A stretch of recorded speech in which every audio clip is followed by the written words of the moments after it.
नमस्कार मित्रांनो, या विशेष वृत्तांतामध्ये निवडणुकीच्या पार्श्वभूमीवर होत असलेल्या मी तुमचं स्वागत करतोय. आपल्यासोबत शेतकरी कामगार पक्षाचे नेते आणि त्याच बरोबर कष्टकरी कामगार चळवळीतल्या सर्वसामान्य नागरिकांना न्याय मिळवून देण्यास सातत्यानं रस्त्यावरची लढाई लढणारे आणि स्पष्ट वक्ते असलेले भाई कीर्तिकुमार बोरांडे आपल्यासोबत आहेत. त्या निवडणुकीच्या पार्श्वभूमीवर त्यांच्याशी चर्चा करणार आहोत की हे निवडणूक जी प्रक्रिया आहे की होणारी जी निवडणूक आहे ही कशा पद्धतीने होत आहे आणि त्यानंतर नेमकं काय होत आहे आणि राजकारण कोणत्या लेवलला चाललंय या बऱ्याच गोष्टींचा ते उलगडा करणार आहे. तत्पूर्वी राहुल सर, तुम्ही थोडंसं सरांच्या बद्दल बोला की नेमकं काय कशा पद्धतीने राहणार.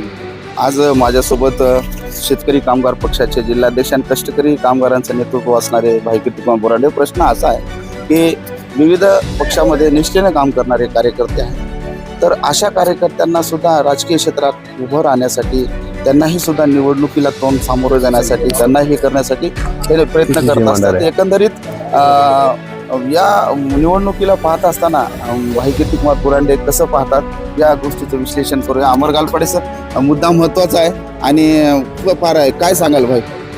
हे पहा, तुम्ही जे काय प्रश्न केला की ह्या महानगरपालिकेच्या निवडणुकीकडे तुम्ही कसं पाहता, बाकीचं कुणाच्या किती येत्या जातील, कोण सभा किती घेईल किंवा कुणाची युती होईल किंवा महायुती होईल, ह्या सगळ्या गोष्टी बाजूला सोडा. ह्या परभणी महानगरपालिकेची निवडणूक लागल्यापासून मला सगळ्यात जी काय अतिशय वाईट वाटणारी जी काय गोष्ट आहे, माझ्या मनाला लागलेली जी गोष्ट आहे ती अशी आहे की जे काही आपण सगळ्या पक्षाच्या मुलाखती पाहिल्या, उमेदवारांच्या ज्या काही मुलाखती घेतल्या, ह्या सगळ्या मुलाखती सगळ्या पक्षांच्या सगळ्या उमेदवाराच्या ज्या मुलाखती घेतल्यात ना, त्याच्यामध्ये प्रकर्षाने एक गोष्ट जाणवलेली आहे की प्रत्येक जे काही उमेदवार असेल तिकीट मागायला गेलेल्या मुलाखतीमध्ये प्रत्येक पक्षाकडून त्या उमेदवाराला फक्त तिकीट मागणाऱ्याला सगळ्यात मुख्य प्रश्न एकच विचारला गेला की तुम्ही निवडणुकीला किती रुपये लावू शकतात, किती पैसे लावू शकतात. हा सगळ्यात कळीचा मुद्दा होता मित्रांनो. आणि निवडणूक लढवायची का निवडणूक नाही लढवायची हे सुद्धा पक्षांनी किंवा उमेदवारांनी फक्त पैशावर ठरवलेलं लक्षात ठेवा. आणि मग ह्याच्यातून वाईट कोणती गोष्ट घडलेली आहे की एका तरी पक्षाने मुलाखतीच्या दरम्यान कार्यकर्त्याला हा प्रश्न विचारलाय का की तू ज्या पक्षाचं आपल्या तिकीट मागतोस तू त्या पक्षामध्ये किती वर्षापासून काम करतोस. हा एकाही पक्षाने एकाही उमेदवाराला मुलाखतीमध्ये प्रश्न विचारला नाही, लक्षात ठेवा. त्यांनी प्रत्येक फक्त पुढाऱ्यांनी तेवढंच विचारलंय की तुम्ही किती पैसे लावू शकता.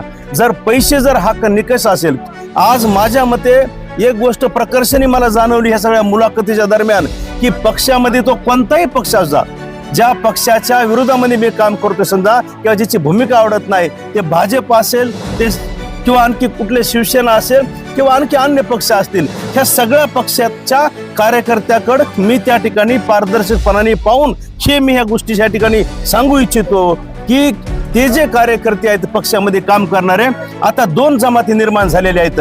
पक्षामध्ये पक्षाचं काम करणारे कार्यकर्त्याची वेगळी जमात आहे आणि त्याच पक्षाच्या सिम्बॉलवरती निवडणूक लढवणाऱ्या उमेदवाराची वेगळी जमात आहेत. ह्या दोन जमाती प्रत्येक पक्षामध्ये तयार झालेल्या आहेत. आणि मग कार्यकर्त्याचं काय काम आहे तर कार्यकर्त्याचं एकच काम आहे, आमचे नेते आले पक्षाचे, चला माणसं घेऊन या, झेंडे लावा, बॅनर लावा, त्याच्यानंतर पुन्हा पक्षाचा प्रोपगंडा करा, प्रचार करा, पक्षाने वरून घेतलेलं धोरण किंवा भूमिका आहे त्याची लोकांमध्ये चर्चा करा. हे काम करणाऱ्या कार्यकर्त्याची जमात वेगळी आहे.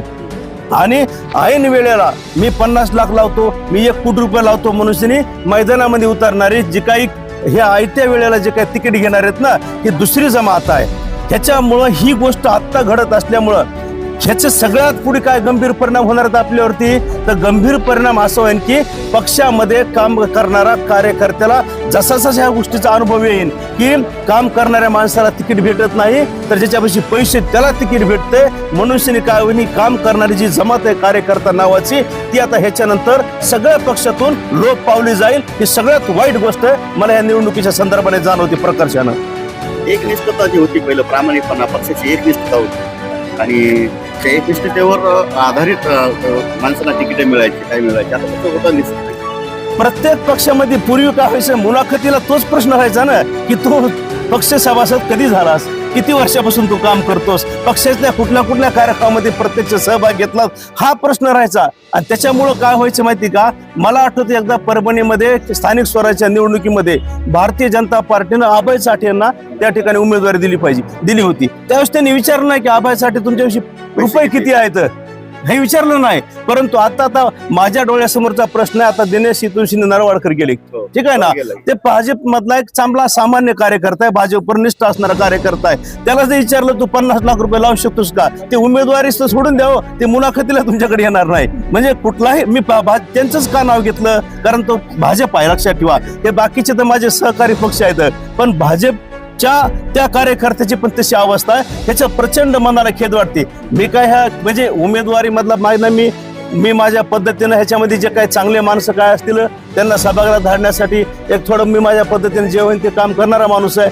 परंतु एक पारदर्शकपणाने ह्या निवडणुकीकडे पाहत असताना प्रचंड भयभीत करणाऱ्या गोष्टी आपल्याला समोर आलेल्या आहेत. अजून एक महत्वाचा मुद्दा याच्यामध्ये येतो की आज आपण बघतो की ज्या पक्षात ज्या कार्यकर्त्यांनी 40-40 वर्ष काम केलेलं आहे, आज त्याच पक्षामध्ये दुसऱ्या पक्षाचे येऊन पदाधिकारी कार्यकर्ते येतात, त्यांना तिकीट दिले जातं आणि या कार्यकर्त्यांना डावलल्या जातं, असंही कार्यकर्त्यांचं म्हणणं आहे. सगळं बरोबर आहे. त्यांचा प्रश्न रास्त आहे, ज्यांचा पक्षाचा काही संबंध नाही, किंवा मला माझा कुण्या पक्षाशी जोडू नका, मी कुण्या पक्षाचा नाही असं अंग झटकून सांगणारे लोक सुद्धा त्यांना सुद्धा त्या पक्षाचं तिकीट भेटते. लक्षात ठेवा.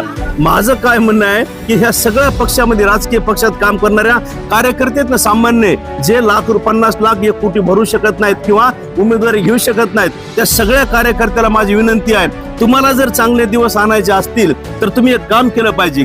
तुमच्या पक्षामध्ये तुमच्या पक्षानं ज्या पैशावाल्याला रेडीमेड त्या ठिकाणी उमेदवारी दिवशी उभा केलेले ना, तुम्ही दुसऱ्या पक्षाच्या माणसाच्या विरोधात काम करू नका. तुम्ही काय करा, पहिलं काम एकच काम करा, जर ही खोड मोडायची असेल पार्टीची आपापल्या, तर तुम्ही काय करा, ज्या रेडीमेड लोकांना तिकीट दिलेत ना, त्या सगळ्या निष्ठावान कार्यकर्त्यांना एकत्र यायचं आणि आपल्याच पक्षाने जे काही रेडीमेड माणसाला पैशावाल्याला माणसाला तिकीट दिलं का, त्याचा आधी त्या ठिकाणी नायनाट करून टाका. तसे माणसं आधी पाडा तुम्ही, त्याच्यानंतर मग पक्ष काय करतील तर निष्ठावंताची भविष्यामध्ये दखल घेतील. असं या ठिकाणी मला परांजळपणाने त्यांना आव्हान करू वाटतंय. निश्चितच कार्यकर्त्यांनी सुद्धा आपली भूमिका स्पष्ट केली पाहिजे असं मत भाई कीर्तिकुमार आणि एकंदरीत सामाजिक राजकीय क्षेत्रात तरुण कार्यकर्ते आहेत, त्यांना सुद्धा संधी मिळणं आणि त्यांना सुद्धा न्याय मिळणं अशी भूमिका भाई कीर्तिकुमार बोरांडे यांनी घेतली आहे. अमर सर, आता आपल्यासोबत पत्रकार भाई कीर्तिकुमार बोरांडे यांनी नेमका जळजळीत प्रश्न काय आहे याच्यावरती भाष्य केलेलं आहे आणि सखोल अशी ते मुलाखत दिलेली आहे. सध्या आपल्यासोबत मोहसिन खान जोडलेले आहेत, राजकीय विश्लेषक आणि आमचे सिनियर असलेले ज्येष्ठ पत्रकार आहेत. काय प्रतिक्रिया आहे तुमची, कशा पद्धतीने निवडणूक आपण बघताय? कीर्तिकुमार बोरांडे साहेबांनी खरंच जो प्रश्न उपस्थित केला, सर्वच पक्षात हीच परिस्थिती आहे. 50 लाख रुपये आहे का, 1 कोटी रुपये आहेत का, असं विचारलं जातंय. जेव्हा हे पैसे लावून येतील, मग त्याच्यावर ते काय काम करणार? तर पूर्ण जे काम होतील ते सगळे फक्त पैसे काढण्याचे काम करतील. त्यामुळे भविष्यात परभणी शहराचा विकास थांबेल, तो भ्रष्टाचार मोठ्या प्रमाणात वाढेल. हा अत्यंत घातक गोष्ट आहे शहरासाठी. लोकांनी आता जे पैशावर लोक आहेत, खरंच त्यांना एकदा पाडाव, त्यांची खोड मोडाव. आणि पक्षामध्ये काय राहिलेलं नाही, पक्ष नाही, काय नाही, कोणी कोणत्या पक्षात चालला, आयाराम गयाराम संस्कृती वाढलेली आहे आणि ही परिस्थिती अत्यंत घातक आहे. आणि भविष्यात जेव्हा जो पैसे लगाएगा वो पैसे निकालेगा भी ना, तो जे लावणार ते काढणार, तर आपला विकास फुटणार आहे. निश्चितच सर्व परभणीच्या सुजाण नागरिकांनी या गोष्टीवर ध्यान द्यावे आणि जे पैशावर लोक आहेत त्यांचे पैसे सुद्धा घेऊ नये, त्यांना पाडण्याचे काम करावे, जेणेकरून शहराचा विकास होईल.